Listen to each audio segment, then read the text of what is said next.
بسم اللہ الرحمن الرحیم۔ ناظرین، کیا آپ نے کبھی سوچا ہے کہ ایک خطرناک ڈاکو اللہ کا ایسا ولی بن سکتا ہے جس کے سجدوں سے زمین لرز اٹھے؟ آئیے سنتے ہیں حضرت فضیل بن عیاض رحمۃ اللہ علیہ کی وہ ایمان جگا دینے والی کہانی جس نے سینکڑوں لوگوں کو توبہ کرنے پر مجبور کیا۔ حضرت فضیل بن عیاض رحمۃ اللہ علیہ کا تعلق خراسان سے تھا۔ ابتدائی جوانی مار داڑ، ظلم و ستم اور ڈاکہ زنی جیسی جرائم میں گزری۔ وہ راہزنوں کے ایک خطرناک گروہ کے سردار تھے۔ قافلے ان کے علاقے سے گزرتے ہوئے راستہ بدل لیتے۔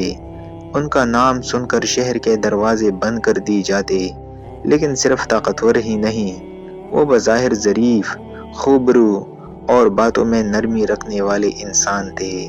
اسی وجہ سے بعض لوگ ان سے ہمدردی بھی رکھتے تھے۔ ایک رات فضیل بن عیاض رحمۃ اللہ علیہ اپنے ساتھیوں کے ہمراہ ایک قافلے کو لوٹنے کی نیت سے ایک اجنبی بستی کے قریب چھپے بیٹھے تھے۔ رات گہری ہو چکی تھی، خاموشی چھائی ہوئی تھی۔ اچانک ایک قریبی گھر سے قرآن کی تلاوت کی آواز گونجی۔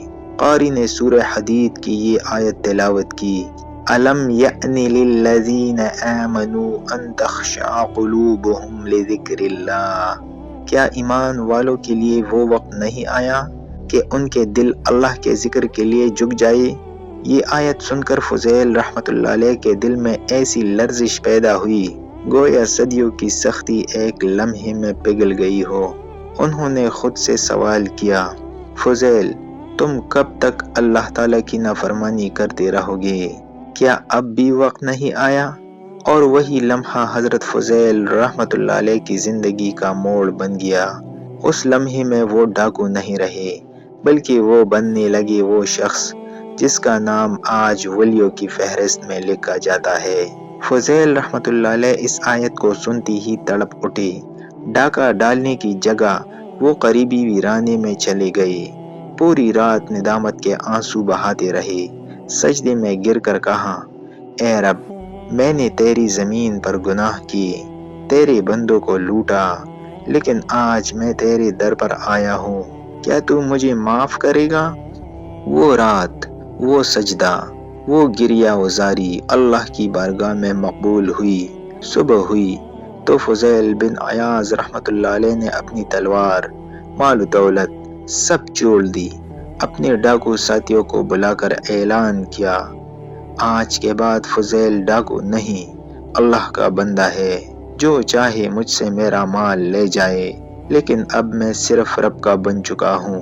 کچھ نے مذاق اڑایا، کچھ رو دیے، اور کچھ اس تبدیلی سے اتنی متاثر ہوئی کہ خود بھی توبہ کر لی۔ حضرت فضیل بن عیاض رحمۃ اللہ علیہ نے زندگی کا رخ مکمل طور پر بدل دیا۔ وہ مکہ مکرمہ منتقل ہو گئے، جہاں دن رات قرآن، حدیث اور فقہ کا علم حاصل کیا۔ راتوں کو سجدے میں گزارتے، دنوں کو روزے میں۔ ایک بار کسی نے کہا: فضیل، تم بہت روتے ہو۔ آپ رحمۃ اللہ علیہ نے جواب دیا: میں اس وقت کے لیے روتا ہوں جو اللہ کے بغیر گزار دیا۔ آپ رحمۃ اللہ علیہ سے بڑے بڑے علماء جیسے امام شافعی رحمۃ اللہ علیہ، امام احمد بن حنبل رحمۃ اللہ علیہ اور دیگر محدثین نے نصیحتیں سنی۔ آپ رحمۃ اللہ علیہ فرماتے: لوگوں سے امید رکھنا سب سے بڑی غلامی ہے، صرف اللہ سے امید رکھو، جو اللہ سے ڈر گیا سب اس سے ڈرنے لگے۔